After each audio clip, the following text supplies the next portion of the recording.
आज हम लोग जीव विज्ञान के फिजियोलॉजी या जैव प्रक्रम बायोलॉजिकल प्रोसेस का एक महत्वपूर्ण टॉपिक प्रकाश संश्लेषण फोटोसिंथेसिस को पढ़ने, सीखने और समझने का प्रयास करेंगे। सबसे पहले प्रकाश संश्लेषण क्या है, प्रकाश संश्लेषण की परिभाषा दी जाएगी। फिर इसके बाद प्रकाश संश्लेषण की कौन कौन सी अभिक्रियाएं हैं, इन सभी अभिक्रियाओं की महत्वपूर्ण जानकारी प्रदान की जाएगी। फिर इसके बाद प्रकाश संश्लेषण को प्रभावित करने वाले कारक और बहुत सारी जानकारी हम लोग यहाँ प्राप्त करेंगे। तो सबसे पहले हम लोग प्रकाश संश्लेषण की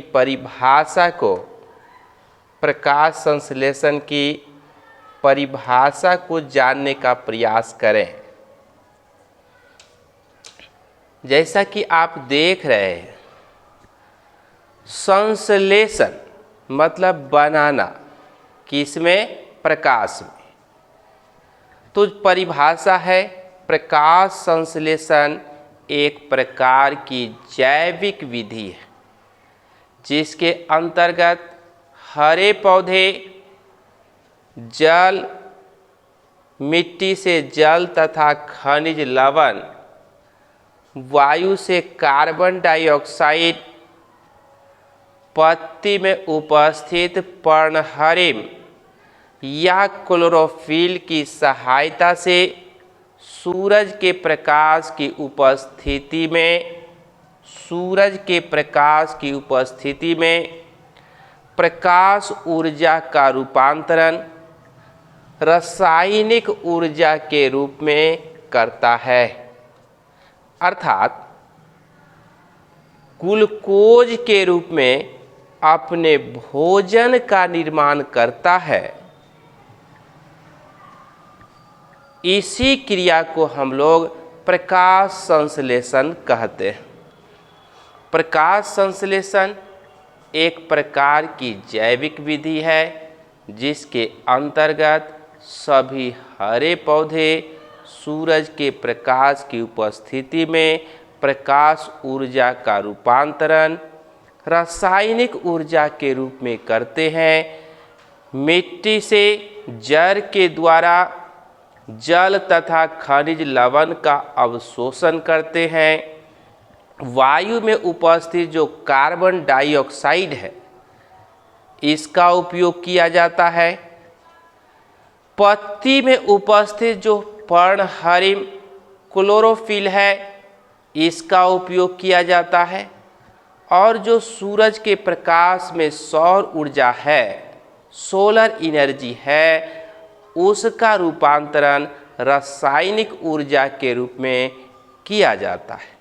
अर्थात अगर हम और आप इसको अच्छी तरह से यह कह सकते हैं कि कार्बन डाइऑक्साइड में कार्बन और ऑक्सीजन के बीच जो बंधन है, इस बंधन को तोड़ करके नए सिरे से 6 कार्बन को जोड़ करके C6H12O6 अर्थात ग्लूकोज का निर्माण करा देने की प्रक्रिया को प्रकाश संश्लेषण कहा जाता है। और ये जो प्रकाश संश्लेषण है, इसी ग्लूकोज से आगे स्टार्च बनता है, कार्बोहाइड्रेट के विभिन्न रूपों का निर्माण होता है। आगे चल कर के बायोकेमिकल रिएक्शन से प्रोटीन, फैट, कार्बोहाइड्रेट या विटामिन्स का भी निर्माण इसी प्रोसेस के बायोकेमिकल रिएक्शन से होता है। और प्रकाश संश्लेषण का जो रिएक्शन है यहाँ पर लिखा गया है, कार्बन डाइऑक्साइड प्लस जल सूरज के प्रकाश की उपस्थिति में क्लोरोफिल के साथ अभिक्रिया करके ग्लूकोज का निर्माण करता है। यह जो ग्लूकोज बनता है, इसी ग्लूकोज के निर्माण की प्रक्रिया को कार्बन प्रकाश संश्लेषण फोटोसिंथेसिस कहा जाता है। अब हम लोग ध्यान देंगे कि यहाँ पर यह है SUN अर्थात सूरज। सूरज का ये प्रकाश इस हरे पौधे की पत्तियों पर पड़ता है।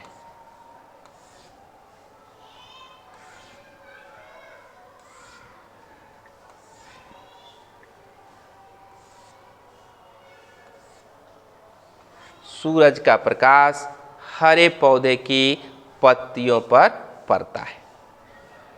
तो पत्ती पर पड़ने के उपरांत दो प्रकार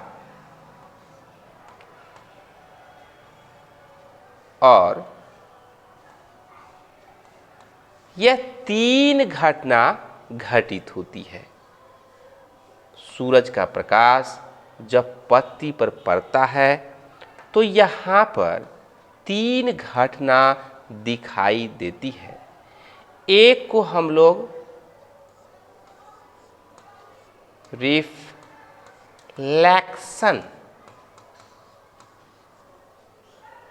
मतलब परावर्तन की बात को देखते हैं। किसका? प्रकाश की किरण का परावर्तन दिखाई देता है। दूसरा हम लोग देखते हैं प्रकाश की किरण का अपवर्तन की घटना को देखते हैं। प्रकाश की किरण का कुछ भाग यह इसका रिफ्रैक्शन हो जाता है।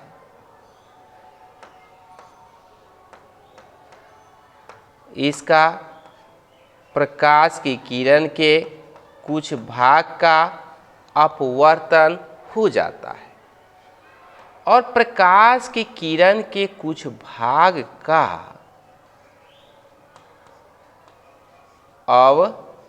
अवशोषण भी होता है, एब्जॉर्प्शन भी होता है।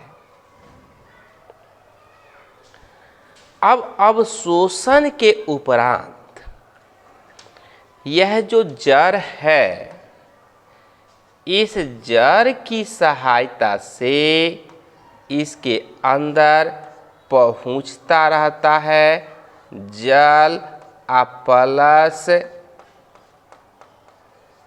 मिनरल्स पोषक तत्व इस जड़ की सहायता से पहुंचता रहता है पौधे में।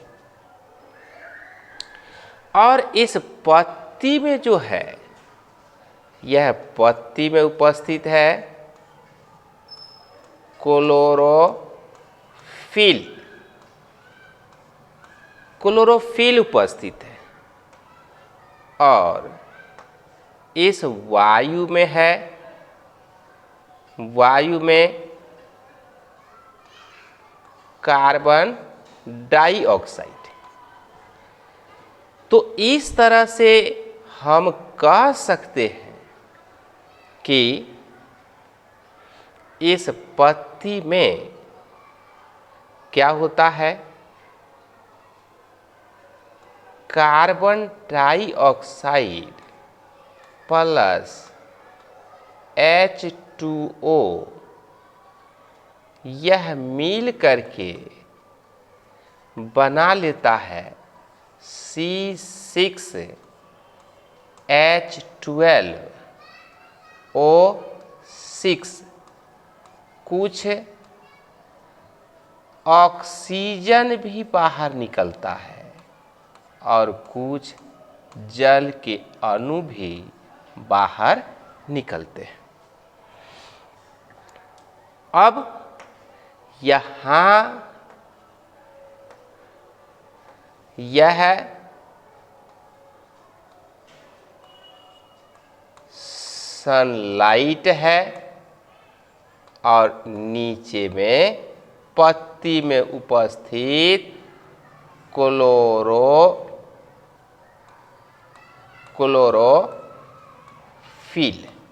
पर्णहरित।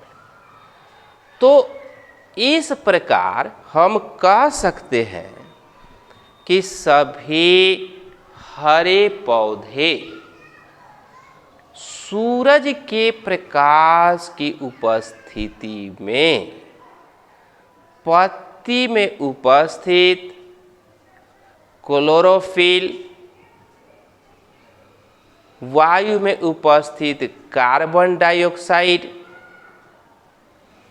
और मिट्टी से जल तथा खनिज लवण लेकर के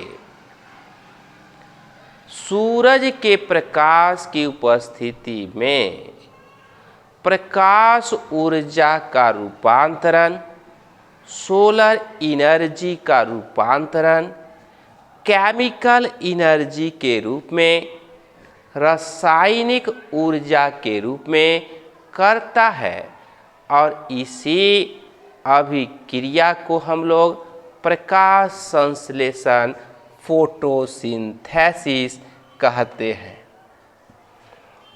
मतलब यह जो हम लोग बनाए हैं स्ट्रक्चर शोइंग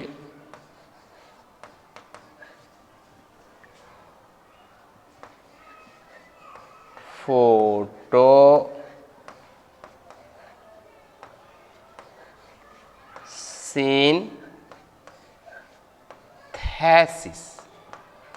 यह प्रकाश संश्लेषण को दर्शा रहा है। यह जो हम लोग देख रहे हैं यह प्रकाश संश्लेषण को दर्शा रहा है। अब हम लोग इस पर ध्यान देते हैं कि अगर इसका और आप विस्तार करना चाहें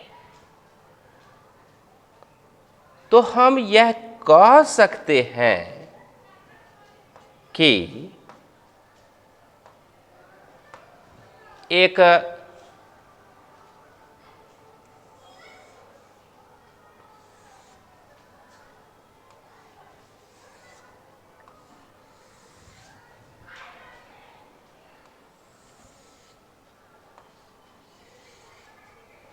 पत्ती लिया,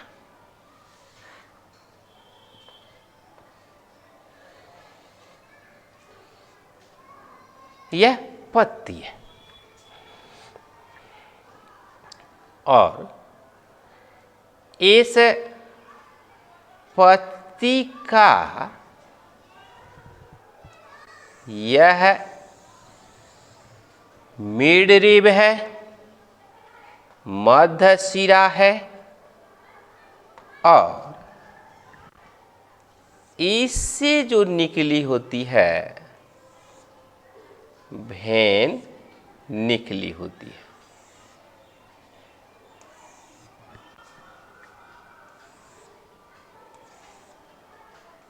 यह एक पत्ती है। अब इस पत्ती के ऊपर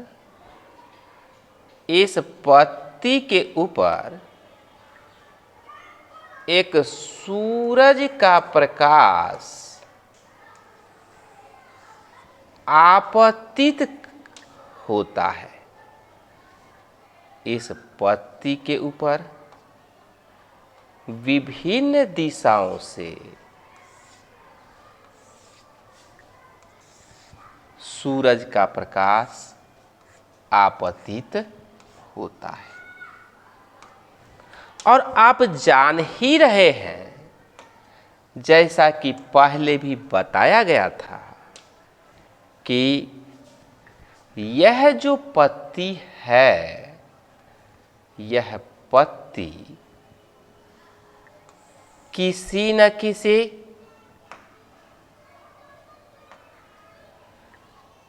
न किसी पौधे की पत्ती है, और इस पौधे के निचले भाग में जड़ है,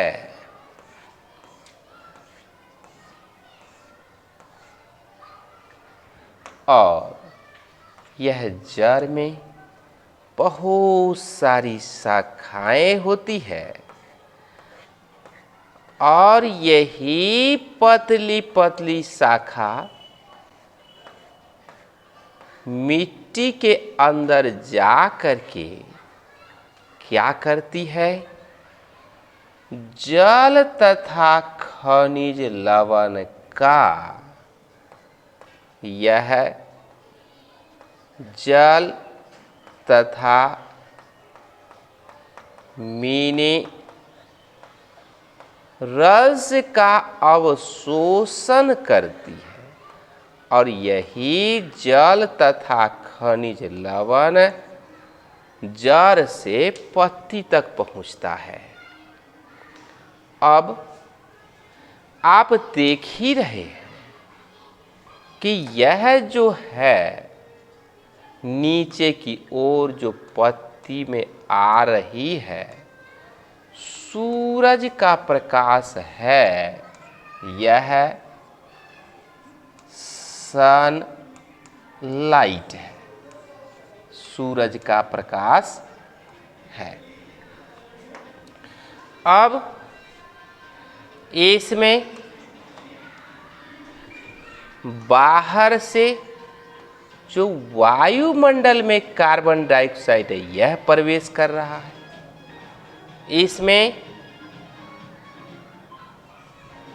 इसमें जल तथा खनिज लवण प्रवेश कर रहा है, और इस पत्ती में chlorophyll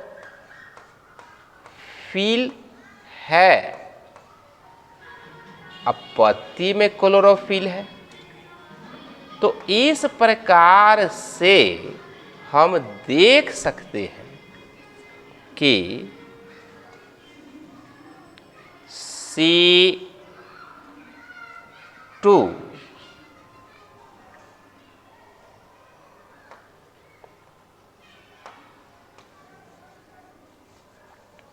CO2 carbon dioxide plus H2O अर्थात जल, यह अभिक्रिया करके C6H12O6 प्लस ऑक्सीजन, अब बहुत थोड़ी सी मात्रा में जल का भी निर्माण होता है। अब यहाँ पर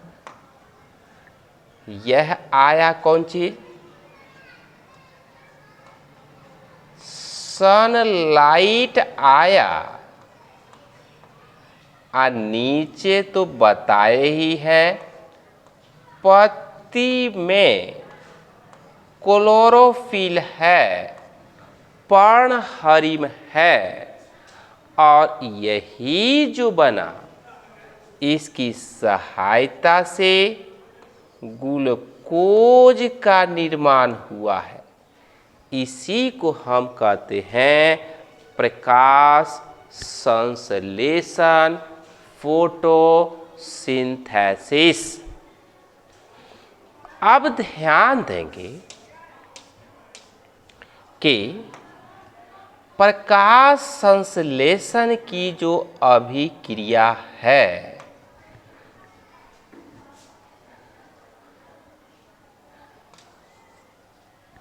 हम लोग अब विचार करेंगे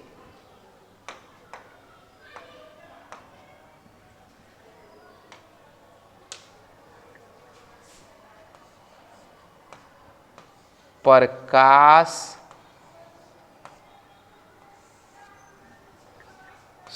संश्लेषण की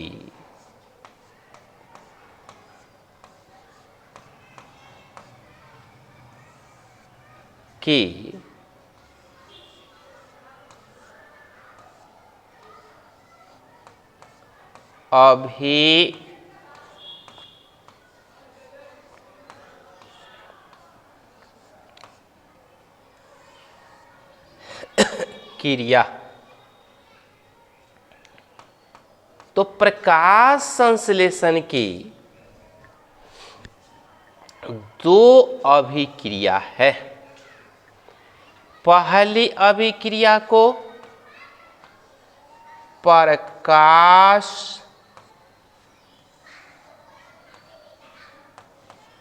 अभिक्रिया,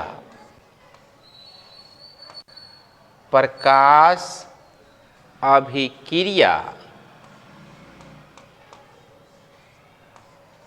लाइट रिएक्शन कहा जाता है।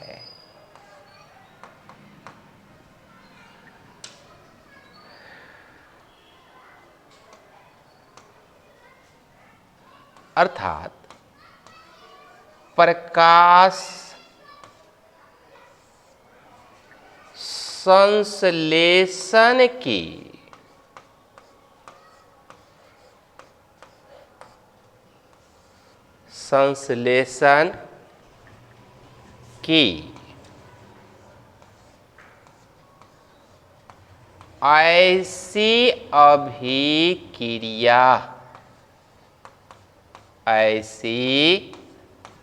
ऐसी अभिक्रिया,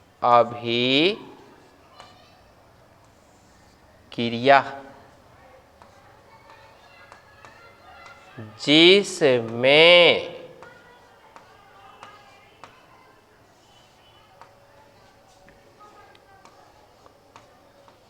प्रकाश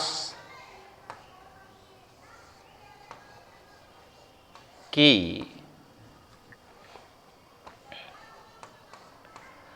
आवश्यकता होती है। प्रकाश संश्लेषण की ऐसी अभिक्रिया जिसमें प्रकाश की आवश्यकता होती है।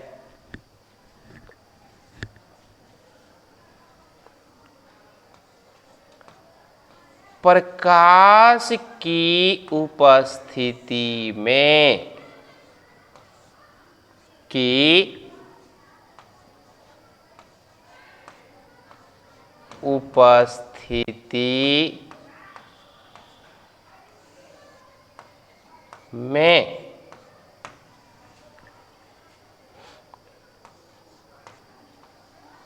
प्रकाश ऊर्जा का रूपांतरण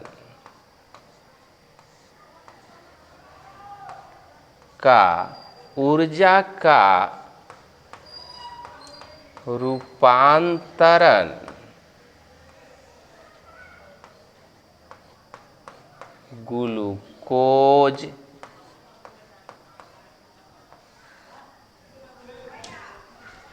ग्लूकोज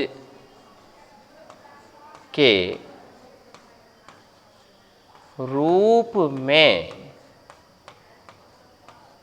होता है।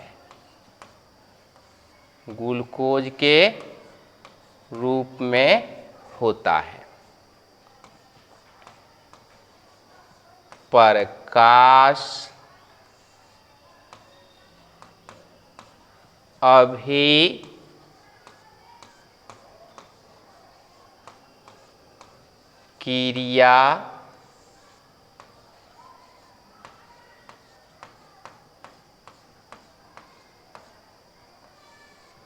कहलाता है।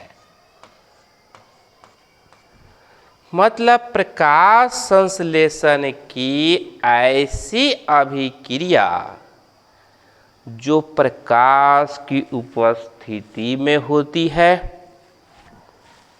और इसमें प्रकाश ऊर्जा का रूपांतरण रासायनिक ऊर्जा के रूप में होता है। बनने वाली यह रासायनिक ऊर्जा किस रूप में? ग्लूकोज के रूप में होती है। इसी अभिक्रिया को हम लोग प्रकाश संश्लेषण की प्रकाश अभिक्रिया कहते हैं। अब ध्यान देंगे हम लोग, प्रकाश संश्लेषण की जो प्रकाश अभिक्रिया है, इस प्रकाश अभिक्रिया को हम लोग बहुत संक्षेप में जानने का प्रयास करेंगे। देखिए, हम यह जानने का प्रयास करेंगे कि जो प्रकाश संश्लेषण की प्रकाश अभिक्रिया है, यह अभिक्रिया भी बहुत बहुत जटिल है, बहुत बहुत जटिल है। और इस अभिक्रिया में हम यह ध्यान देंगे कि यह जो जटिल अभिक्रिया है,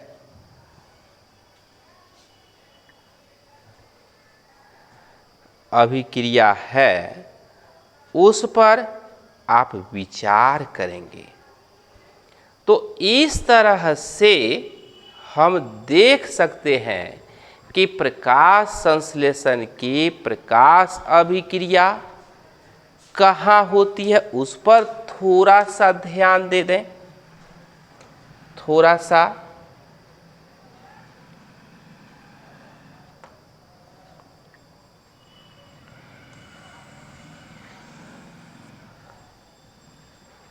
यह क्लोरोप्लास्ट है और जैसा कि आप जानते हैं कि यह जो क्लोरोप्लास्ट है दोहरी दीवारों वाली बनी रचना है और इसमें इस तरह का पार्टीशन होता है और इस तरह का पार्टीशन इसमें है। तब आप क्या देखते हैं कि यह जो क्लोरोप्लास्ट है इसमें सिक्का के समान रचना एक दूसरे के ऊपर इस तरह से व्यवस्थित है। जहाँ तहाँ जिस तरह से सिक्का को हम लोग एक दूसरे पर रख देते हैं, इस तरह की रचना इसके ऊपर पाई जाती है और यह जो पार्टीशन वाल है इसके एक किनारे से दूसरे किनारे तक सिक्का के समान पाई जाती है। अब हम लोगों को यह ध्यान देना है यह भी यहाँ पर है, यहाँ पर भी है, यहाँ पर भी है और यहाँ पर भी है। और इस तरह से सभी में इस तरह से सिक्का के समान ये रचनाएं पाई जाती है। यह क्लोरोप्लास्ट की सबसे महत्वपूर्ण रचनाओं में से गिनती की जाती है और इसी रचना को हम लोग ग्रेना कहते हैं। अब यह सिक्का के समान जो रचना है, इस ग्रेना की इकाई को ग्रेनम कहा जाता है। क्या कहते हैं? ग्रेनम कहा जाता है। और ये सभी रचनाएं एक दूसरे से लिंक्ड होती है, एक दूसरे से जुड़ी होती है, एक दूसरे से संबंधित होती है। और ग्रेना के अगल बगल में जो द्रव या तरल पदार्थ भरा रहता है, इसी को हम लोग एस्ट्रोमा कहते हैं। और इस तरह से यह एक दूसरे से इंटरलिंक्ड है, एक दूसरे से जुड़ी हुई है। सभी एक दूसरे से जुड़ी रहती है।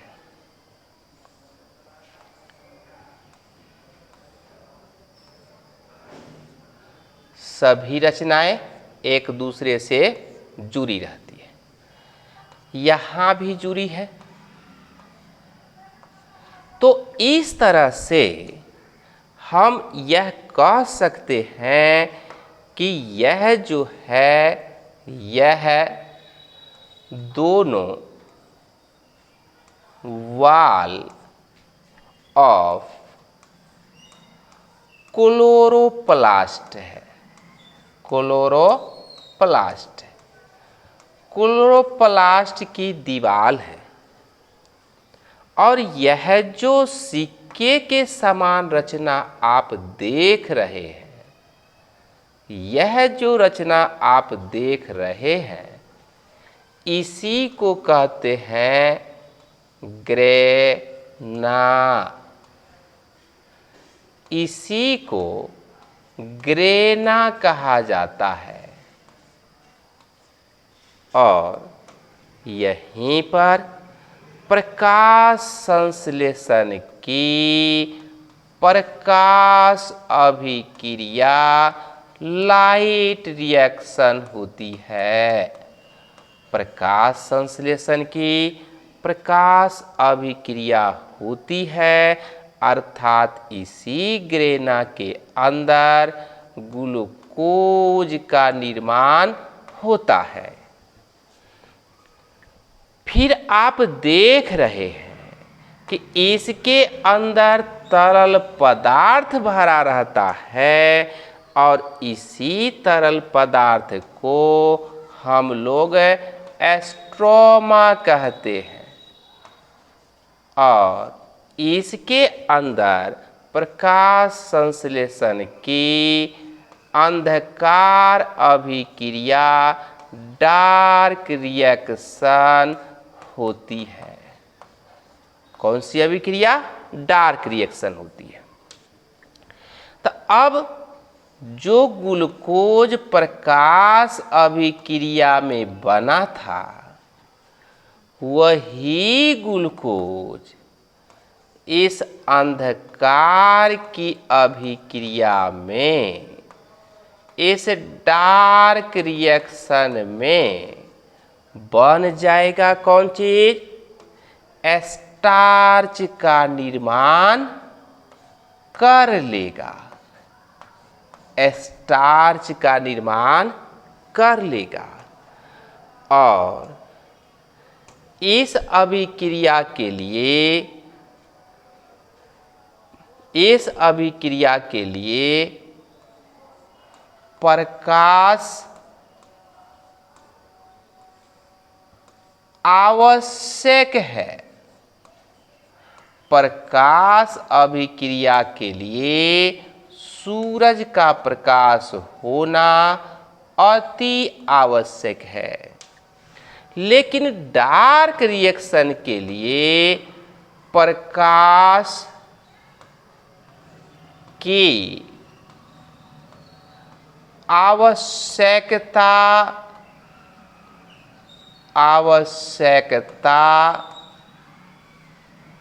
नहीं है। अर्थात प्रकाश रहेगा तब भी प्रकाश अभिक्रिया होगी, अगर प्रकाश नहीं रहेगा तब भी यह प्रकाश अभिक्रिया होती रहेगी। तक कहने का मतलब कि यह जो हम चित्र बनाए हैं स्ट्रक्चर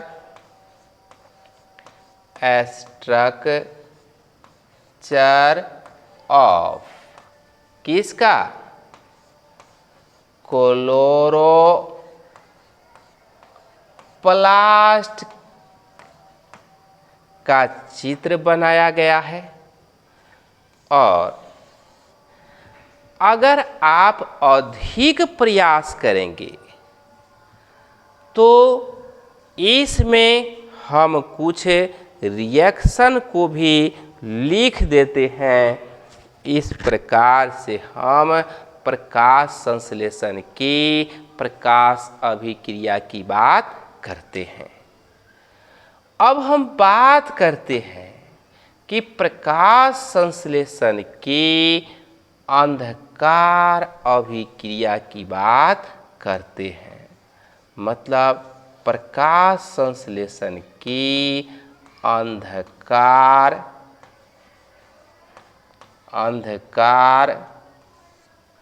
अभिक्रिया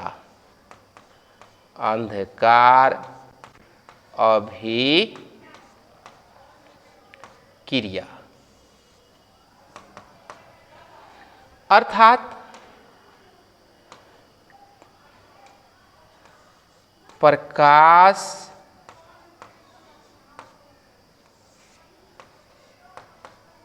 संश्लेषण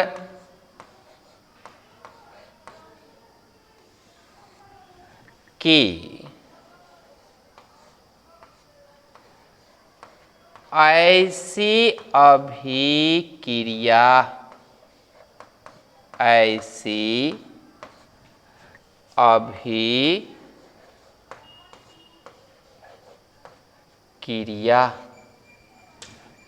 जिसमें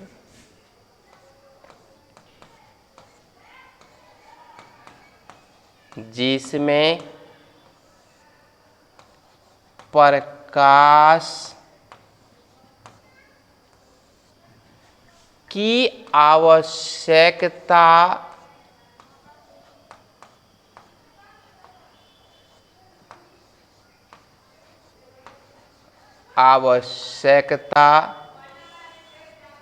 नहीं होती है।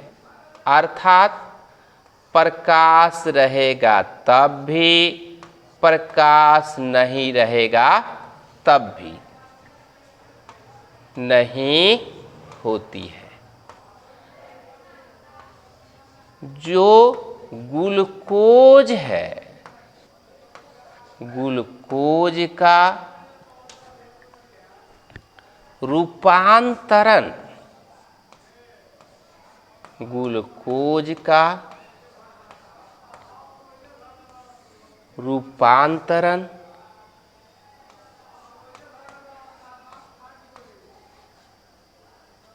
स्टार्च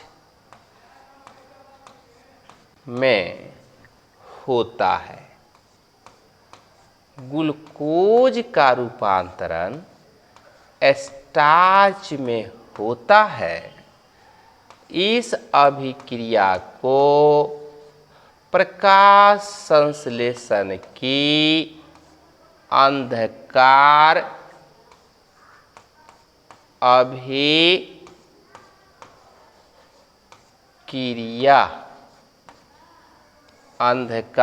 अभिक्रिया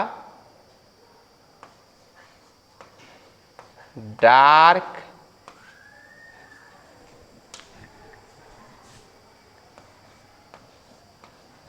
रिएक्शन कहा जाता है। डार्क रिएक्शन कहा जाता है। अब हम लोग इस लाइट रिएक्शन को भी संक्षेप में समझ लें कि कार्बन डाइऑक्साइड प्लस जल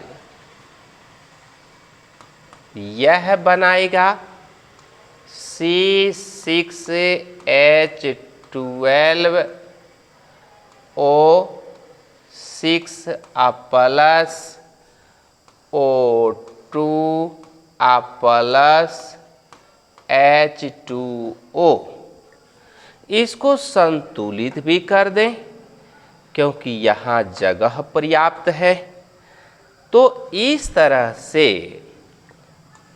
6 यहाँ लगा देंगे, 12 और यहाँ भी 6 और यहाँ भी 6। तो इस तरह से यह प्रकाश संश्लेषण का प्रकाश अभिक्रिया है। अब डार्क रिएक्शन में मतलब यहाँ पर किसकी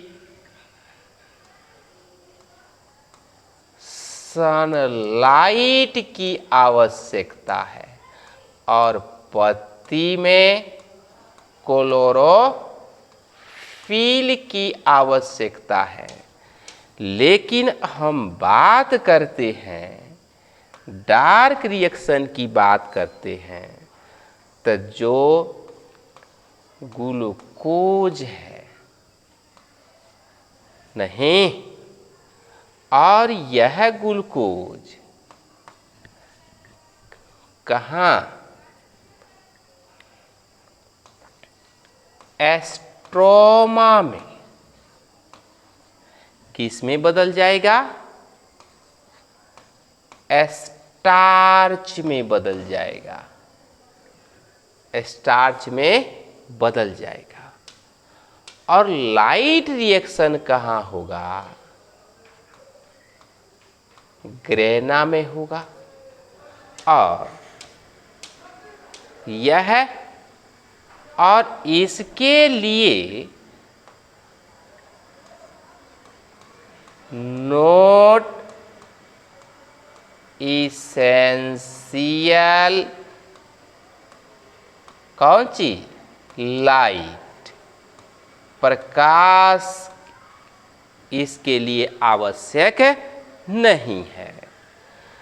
अभिक्रियाएं बहुत जटिल होती है, फिर भी इसको संक्षेप में अच्छी तरह से पढ़ने, सीखने और समझने के लिए संक्षेप में करना अति आवश्यक होता है। अब हम लोग इस पर विचार करें प्रश्न के अगले भाग पर। प्रकाश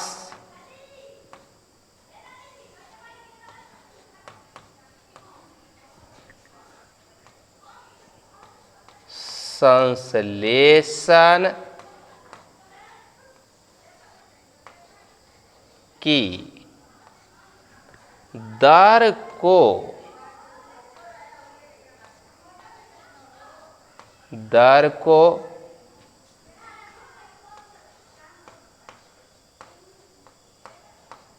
प्रभावित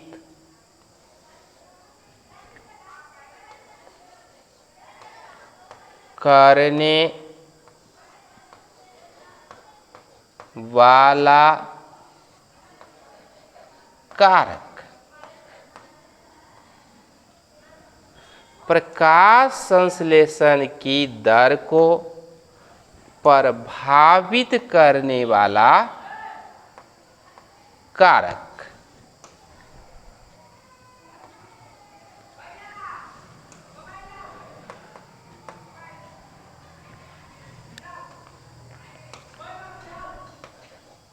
ऐसे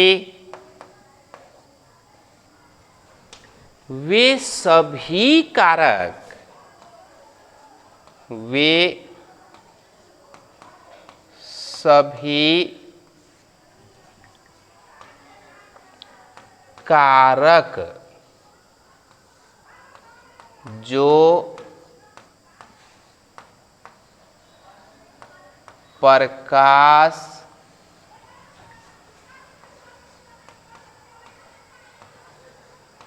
संश्लेषण की दर को या तो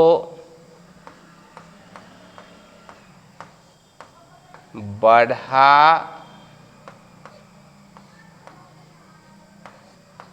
देता है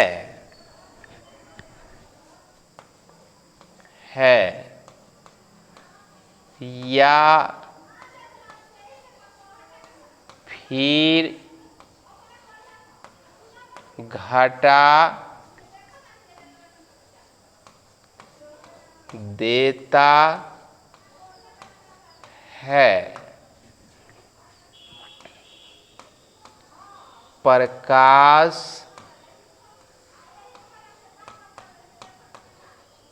संश्लेषण की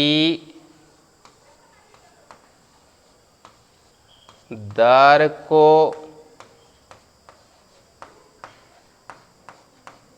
प्रभावित करने वाला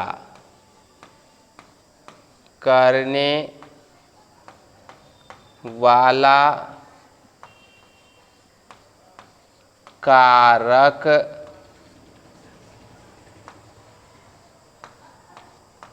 कहलाता है।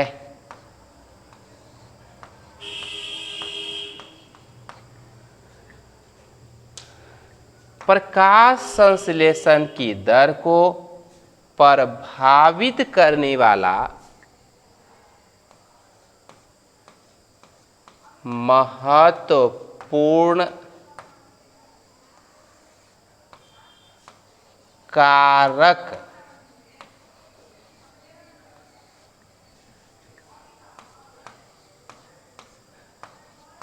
निम्न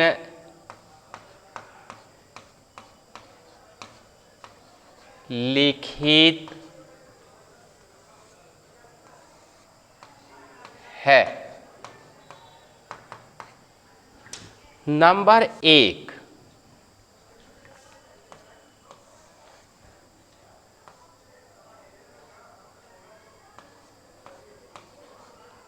ताप का प्रभाव।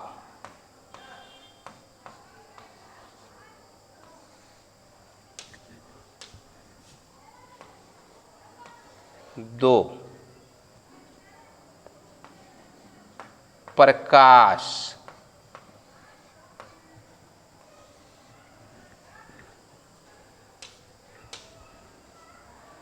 नंबर 3 में जल। नंबर 4 में वायु का प्रभाव। नंबर 5 में आर्द्रता या नमी का प्रभाव। नंबर 6 में पर्ण हरिम।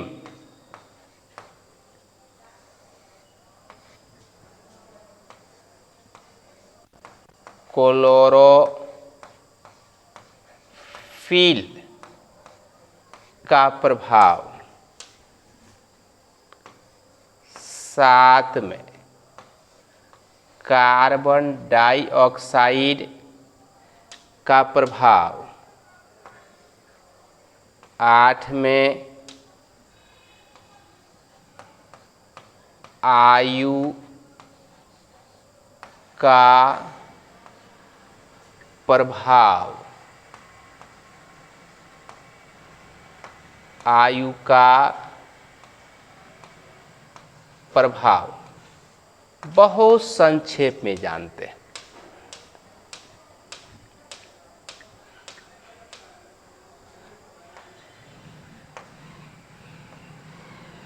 बहुत संक्षेप में ताप का प्रभाव, अगर यह कहे कि अगर यह कहें कि प्रकाश संश्लेषण की दर पर ताप का क्या प्रभाव पड़ता है, तो आप कह सकते हैं कि ताप में जब वृद्धि होती जाएगी तो ताप में, अगर मान के चलिए कि 0 डिग्री सेंटीग्रेड है ताप, यहाँ का ताप 10 है, यहाँ का 20 है, यहाँ का 30 है, यहाँ का 40 है, यहाँ का 50 है, मतलब ताप डिग्री सेंटीग्रेड में। तो अगर हम इस पर विचार करते हैं, यहाँ से शुरू है, तो प्रकाश जैसे जैसे ताप में वृद्धि होती है, प्रकाश संश्लेषण के दर में वृद्धि होती जाती है।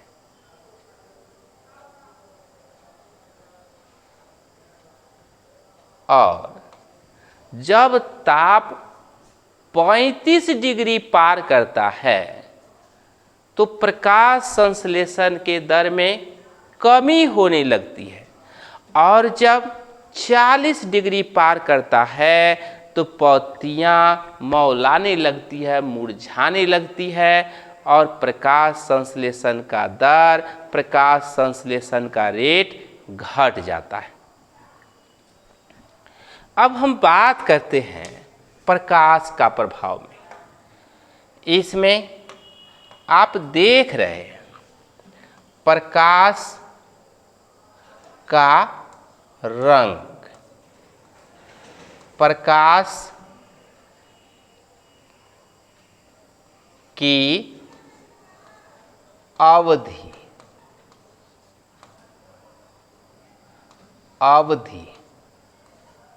और प्रकाश की तीव्रता। देखिए, आप कह सकते हैं कि अगर लाल रंग का प्रकाश है तो प्रकाश संश्लेषण अधिकतम होता है। अगर प्रकाश का रंग लाल न होकर के हरा है तब प्रकाश संश्लेषण का दर न्यूनतम होता है। प्रकाश की अवधि के समानुपाती होता है। अधिक समय तक प्रकाश पड़ेगा तो अधिक प्रकाश संश्लेषण होगा, परंतु अगर प्रकाश रुक रुक कर पड़ता है तब प्रकाश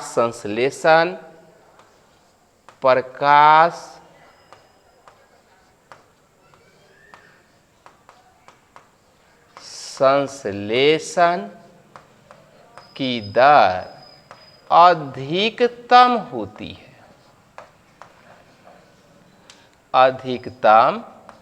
है, क्योंकि लाइट रिएक्शन और डार्क रिएक्शन दोनों साथ होता है।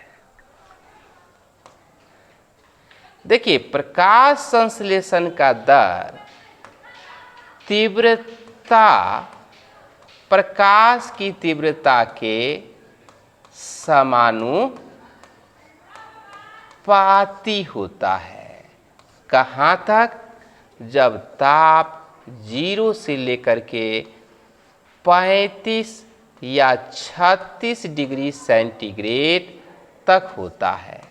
लेकिन जब और प्रकाश तीव्र हो जाता है तो प्रकाश संश्लेषण का दर बढ़ने के बजाय घटने लगता है।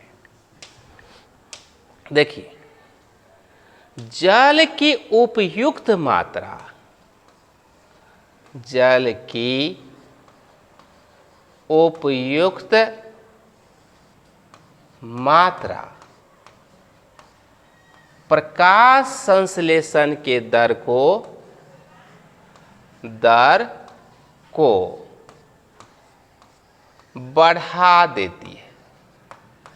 अब जब जल की मात्रा घटती है तब भी प्रकाश संश्लेषण घट जाता है, और बहुत अधिक पानी हो जाता है तब भी प्रकाश संश्लेषण का दर घटता है।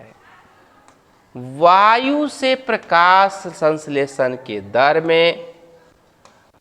दर में सामान्यतः वृद्धि होती है, वृद्धि होती है। उसके बाद आर्द्रता प्रकाश संश्लेषण की दर को बढ़ा देता है। पर्णहरिम की उपस्थिति भी प्रकाश संश्लेषण की दर को बढ़ा देता है।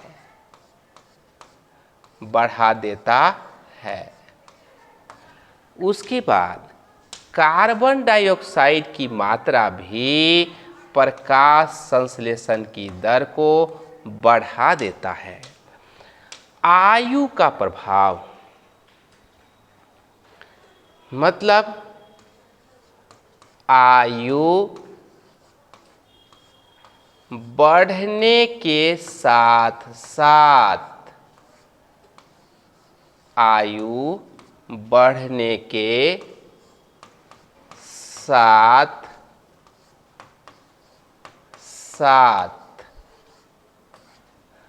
प्रकाश संश्लेषण की दर में प्रकाश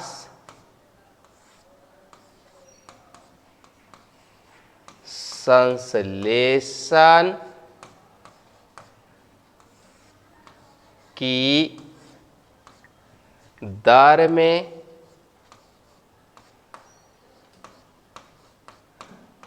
कमी आ जाती है, क्योंकि मेटाबॉलिक क्रियाएं उपापचय की दर अधिक आयु हो जाने पर घटने लगती है। तो इस प्रकार प्रकाश